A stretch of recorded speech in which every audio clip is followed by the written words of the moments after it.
Hello everyone, I am Onur Denizhan. I am a PhD student in Mechanical Engineering and Mechanics Department at Lehigh University. In this presentation, I will be presenting incorporating 3D printing to bridge two introductory courses in mechanical engineering. This presentation has 6 parts. The first part is motivation. Second, I will talk about assignment. Third is experiment setup. Then I'm going to talk about the results. And then I will mention about some possible problems during this activity. And last part is conclusion. In the beginning, I will give some information about these two courses. Students take computer graphics course in their sophomore year. This course covers tolerances, GD&T, material selection, basics of engineering graphics, and CAD design software called SolidWorks. You can see one of the CAD course classroom at Lehigh in this picture. After this course, students take Mechanical Engineering Lab 1, which includes engineering measurements, testing, and also graphical programming language, which is LabVIEW.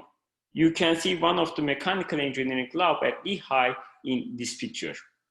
As can be seen, these two courses are unrelated courses. And the question is that how we can create a connection between these two courses and students can see some form of continuity. Also, that bridge activity needs to be meaningful, useful, and serves for both courses' purposes. In this presentation, I will present one such activity, 3D printing. You can see why 3D printing is chosen, what is special about it, and what is 3D printing assignment. First of all, mechanical engineering students like hands-on activity, and 3D printing provides them hands-on activity. Second, the usefulness of 3D printing is increasing recent days, and more complex parts can be done with 3D printing. 3D printers use low-cost material, such as thermoplastic, resin, and nylon. This is important for course budget as well. And printing time is not so long.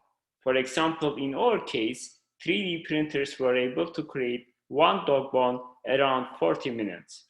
In this picture, you can see some of the 3D printers at Lehigh. And this picture shows some funny parts which were created by our students. Now we can talk about 3D printing assignment. From design to fabrication, to experiment, and to analysis. We can introduce this exercise in 4 main steps. First step is creating dog-bone model on SolidWorks. Dog-bone model was provided by us, and students had necessary knowledge from computer graphics course to create this part on SolidWorks. As second step, each student printed 3 dog bones in different grain directions, which are slant, transverse, and longitudinal. Lab staff helped students at that point as well.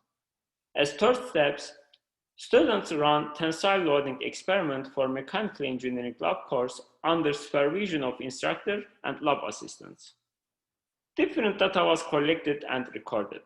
As the last step, students' analysis collected experimental data. In this slide, you can see a signed dog model. As you can see, detailed dog model was provided. In this picture, you can see 3 different grain directions as longitudinal, slant, and transverse. In this table, you can see specimen and experiment data. Each students were required to submit 3 specimens in these 3 different grain directions. Therefore, total 111 specimens were printed by the students, but 96 of them were in good condition for the experiment. Only 20 specimens experiment results from each grain direction presented in this presentation. Now let's move experiment setup in this slide. We use Instron 5960 dual column tabletop universal testing machine for the experiment. You can see it in this picture.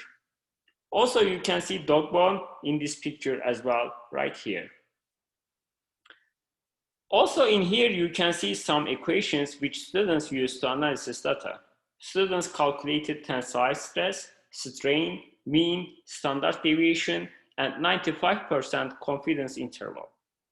Students completed their experiment successfully and the analysis data using these equations. Now I can share our experiment results.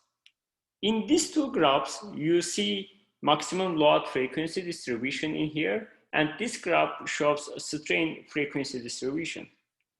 If we look at maximum load frequency distribution graph, as you can see, longitudinal grain has the largest tensile strength, which is between 700 Newton and 1000 Newton. Slant grain directions has lowest tensile strength between 100 Newton and 500 Newton. And lastly, transverse grain direction has intermediate tensile strength between 350 Newton and 700 Newton. If we look at strain frequency distribution graph here, longitudinal grain specimens have largest strain and transverse grain specimens are next, and slant grain specimens have the smallest strain. In this slide, you can see maximum stress frequency distribution graph, and this table shows mean, standard deviation, and confidence intervals of experiment results. As you can see from this graph, longitudinal grain specimens have the highest stress at failure, followed by transverse grain specimens, and slant grain specimens have lowest average stress at failure. In this table, you can see exact values of calculations, which I mentioned some of these values in previous slide. In this slide, you can see some different pictures, which are show some acceptable and bad failures from each grain specimens. In this picture, you can see that slant grain specimens. Left picture shows that acceptable failure, and the right picture shows that bad failure. In this picture, you can see longitudinal grain specimens, acceptable failure in the left picture, and the right picture shows obviously the bad failure for longitudinal grain specimens. And in this picture, left picture shows that transverse grain specimens, acceptable failure, and this one shows bad failure for transverse grain specimens. Now, I will point out some possible problems during all of these activities. First, there would be 3D printer problems. 3D printers might have some issues with their software. For example, we assign 3 different grain directions, and therefore lab staff need to make some change in this software. Another issue is residual filament material in the printer nozzle and on the printer bed. These two parts should be cleaned regularly, otherwise quality and the accuracy of the specimens can be bad. Another problem is about the experiment. Students need sufficient time to set up experiment and collect the data. There might be some communication issues among instructor, teaching assistant, and lab staff, such as time, expectations, checking specimens dimensions, or student design. And of course, there might be some financial problems. 3D printers use low-cost material, but total cost can be considerably huge for this activity. Therefore, instructors should think about the cost of the activity. As conclusion, students successfully completed all steps, which are CAD design, printing, testing, and the analysis test data. Students learn process of the design flows to fabrication. This exercise includes material testing. Therefore, this exercise serves as a linkage to the material science courses. Students were impressed and designed and printed 500 face shields at Lehigh University during COVID-19 pandemic and gave them to the local hospitals, which is good feedback for us as outcome. Thank you very much for your attendance.